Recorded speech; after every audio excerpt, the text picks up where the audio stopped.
शरद पवार के एनसीपी अध्यक्ष पद से इस्तीफा देने की घोषणा करने पर क्या बोले भतीजे अजीत पवार? साहब का एक जो उन्होंने पुस्तक लिखा है उसके बारे में एक कार्यक्रम था यशवंतराव चौहान प्रतिष्ठान में। वो कार्यक्रम में मेरे ख्याल से गिरीश कुबेर जी और अपने राजीव खांडेकर जी ऐसे अन्य लोगों ने भी अपने अपने विचार सबके सामने रखे और फिर बाद में लास्ट में पवार साहब उनका खुद का जो कहना है उसके बारे में इसके लिए वो बोलने के लिए उठे। तो बोलते बोलते हमें किसी को पता भी नहीं था। बोलते वक्त उन्होंने 1 मई 1960 से शुरुआत की और कल की तारीख थी 1 मई 2023। तब तक का थोड़ा सा जो कुछ आज तक हुआ उसमें से जो आप साहब को बताना चाहिए था वो साहब ने बताया। हमें भी थोड़ा सा लगा कि साहब ने 1 मई 1960 से शुरुआत करके 1 मई 2023 तक क्यों आए साहब। लेकिन बाद में पता चला ये सब बताते वक्त साहब ने बोला कि मेरा एज अभी 83 हुआ है, कहीं ना कहीं रुकना चाहिए, इसीलिए पार्टी का जो जिम्मेवारी है प्रेसिडेंटशिप की वो मैं उसका इस्तीफा दे रहा हूं। और उन्होंने एक कमेटी डिक्लेयर की और वो कमेटी ने बैठकर साहब के बाद उस जगह किसको बिठाना है उसके बारे में चर्चा करनी चाहिए, ऐसे पवार साहब ने बताया। ये कोई भी राष्ट्रवादी कांग्रेस पार्टी को लीडर को अच्छा नहीं लगा। यहाँ जितने भी कार्यकर्ता आए थे उनको अच्छा नहीं लगा। जो भी बाकी के सुनने के लिए आए थे किसी को भी वो अच्छा नहीं लगा और कोई रोने लगा, कोई अपना मन की बात वहां कह नहीं सका, ऐसा सब हुआ। वो सब साहब देख रहे थे, साहब ने सब देखा। उसके बाद पवार साहब घर पे चले गए सिलो रोड पे और वहां जाने के बाद हम कुछ लोग ऊपर बैठे थे। ऊपर बैठने के बाद 4 साढ़े 4 बजे हम भी वापिस सिलो रोड चले गए।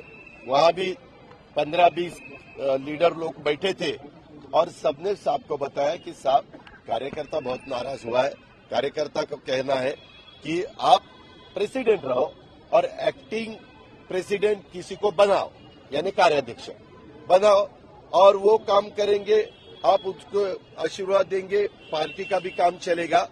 साहब ने उसके बारे में सबका सुनने के बाद उन्होंने बताया कि अभी आप मैं भुजबल साहब और रोहित पवार उसको बताया कि आप तीनों वहां जाओ, सुप्रिया के साथ बात करो और मेरा जो मैसेज है वो सब कार्यकर्ताओं को दो कि आप यहाँ से जो बैठे वहां से अपने अपने घर चले जाओ। आपकी जो मांग है कि मैंने इस्तीफा वापस लेना चाहिए उसके लिए मुझे 2 से 3 दिन सोचने के लिए वक्त कार्यकर्ताओं को देना पड़ेगा। कार्यकर्ताओं ने मेरा सुनना चाहिए और ये यहाँ से कार्यकर्ता उठ के अपने अपने घर जाए, वहाँ घर जाके खाना खाए, नाश्ता करे। जो भी उन्होंने आज सुबह तक कुछ नहीं किया वो उसको उनकी तबीयत के लिए भी वो ठीक नहीं है, इसीलिए उन्होंने वैसा हमें बताया है और वैसा आह्वान हमने सबको किया है। और उन्होंने एक बताया, अगर ये मेरा मैसेज देने के बाद कार्यकर्ता अगर नहीं उठे तो मैं उनका सुनने वाला नहीं हूं। अगर उनका मैंने सुनना चाहिए ऐसा कार्यकर्ताओं को लगता है तो उन्होंने मुझे 2-3 दिन देना चाहिए और फिर मैं मेरा जो भी है सब सुनने के बाद मेरा जो कहना है वो कह दूंगा। नंबर 1। नंबर 2, अलग अलग डिस्ट्रिक्ट से हमारे पार्टी के प्रेसिडेंट हो, हमारे एमएलएज हो, हमारे एमपीज हो, ऐसे बहुत से कार्यकर्ताओं रिजाइन करना शुरू किया है। उन्होंने कहा कि ये तुरंत बंद कर दो, किसी ने भी इस्तीफा देने की जरूरत नहीं। एज अ राष्ट्रवादी कांग्रेस पार्टी एक परिवार के नाते सबने मेरा सुनना चाहिए और 2-3 दिन दे दो।